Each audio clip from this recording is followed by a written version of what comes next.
Қайырлы күн, құрметті әріптестер.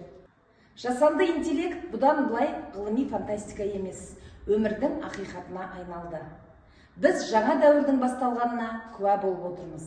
Сондықтан қысқа мерзім ішінде оның кең қолданысқа ие болуын және оны дамыту үшін барлық жағдайды жасау қажет деген мемлекет басшысы Қасым-Жомарт Кемелұлы Тоқаевтың сөзін негізге ала отырып, заманауи білім беруде цифрлы платформалар арқылы білім алушылардың ой белсенділігін қалай арттыруға болатындығы туралы бөліскім келеді.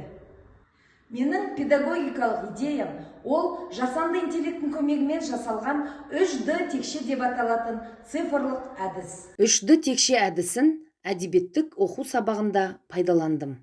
Ол білім алушылардың тілдік дағдыларын дамытып, әр өтілген сабақтың мәнін терең ашуға көмектесті. Білім алушылардың танымдық қабілеттері, сөз саптау еркіндігі, ұйымшылдығы, ой белсенділігінің артқаны байқалды. Осы цифрлық әдіспен басқа да педагогтармен бөлісуді жөн көрдім.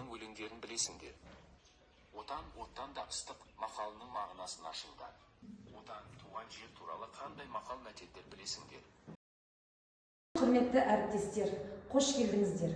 Әлемде таралымы артып, жаңаша білім негіздерін жүйелеп, жаңа білім алуға талпындырып отырған жасанды интеллект дегеніміз не? Жасанды интеллект дегеніміз әлемдегі кез келген мәселелерді шеше алатын компьютерлік машина, бағдарлама машина. Жақсы. Адамның интеллектуалды қабілетін қажет ететін формалар, яғни сайттар, сол арқылы біз өзімізге керек нәрсені жеңілдете аламыз. Жақсы.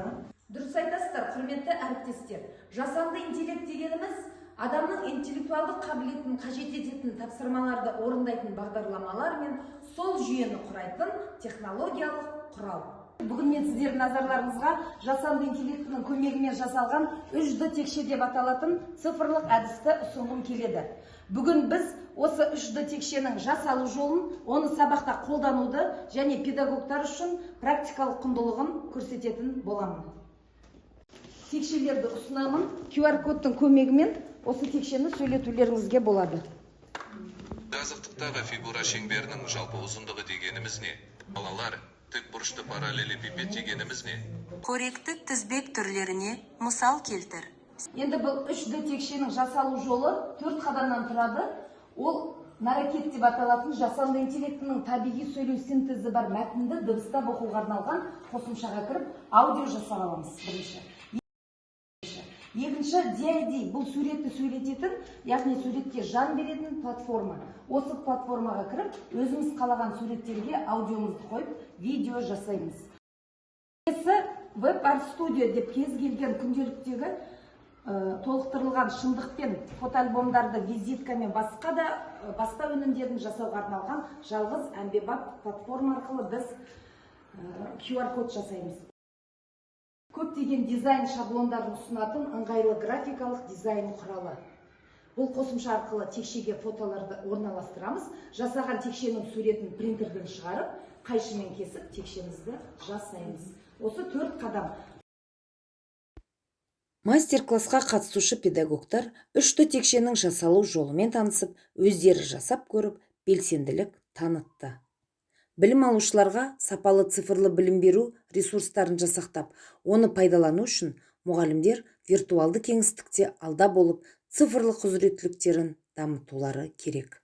Сонда олардың қиындаған жұмыстары жеңілдеп, таным деңгейінің кеңеюіне мүмкіндік туады. Әзірге текшелеріңіз сіздердің ноутбуктеріңізге осындай түрде түседі. Осыны принтерден шығарып, қайшымен кесіп, алып текшені жинай саламыз. Мұғалімдерді негізгі цифрлық платформаларды қолдана білуге үйрету маңызды. Әрбір педагог тек өз пәнін жетік біліп қана қоймай, кең мүмкіндіктерге жол ашатын заманауи технологияларды да меңгеруге тиіс.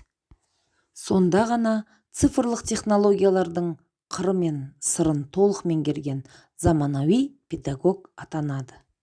100 жыл бұрын әйгілі британдық шахматшы Уильям Артур Уорд былай деген екен: жай мұғалім хабарлайды, жақсы мұғалім түсіндіреді, керемет мұғалім көрсетеді. Ұлы мұғалім шабыттандырады. Жасанды интеллект дәуірінде қарапайым мұғалімнен көрі шабыттандыратын заманауи, цифрлы және ұлы ұстаздан білім алған оқушы табысты болады.